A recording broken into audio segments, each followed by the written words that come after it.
রাজকাহিনীর ছেলে ক্যারেক্টার্সও কিন্তু প্রচুর, যার মধ্যে প্রথমেই আমাদের মাস্টার, আবির চ্যাটার্জি।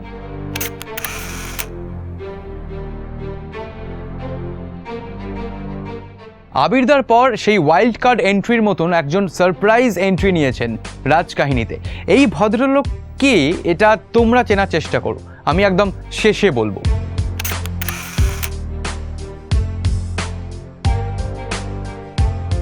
তারপরে যে দুজন আসছেন সেই দুজনকে আমরা নানান রকম চরিত্রে দেখেছি, বিশেষ করে আমাদের অপুদাকে, শাশ্বতদাকে। শাশ্বতদা এই ছবিতে প্রফুল্ল মোহন সেন।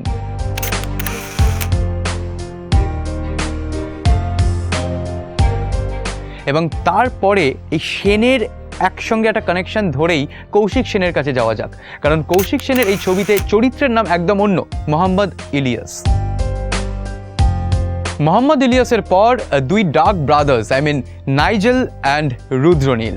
নাইজেলের এই ছবিতে চরিত্রের নাম হচ্ছে সলিম মির্জা, এবং সঙ্গে রুদ্রনীলের চরিত্র বা ছবিটা দেখার আগে তোমরা ভাবছো নিশ্চয়ই খুব ডিফারেন্ট একটা লুক আসবে, বাট রুদ্রনীলকে কোইন্সিডেন্টলি একদম খুব simple and sweet and innocent লাগছে, কারণ ওর ছবিতে ক্যারেক্টারের নামও হচ্ছে সুজন।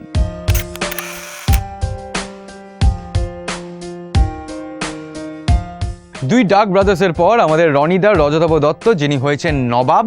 নবাব চরিত্রে কিন্তু ফাটিয়ে মানিয়েছে বস।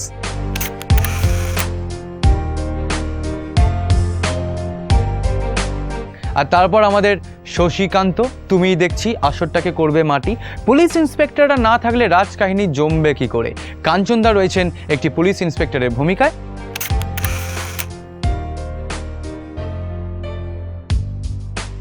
এবং আরেকটিতে বিশ্বজিৎ চক্রবর্তী হয়েছেন আরও একজন পুলিশ অফিসার, যার নাম আখতার।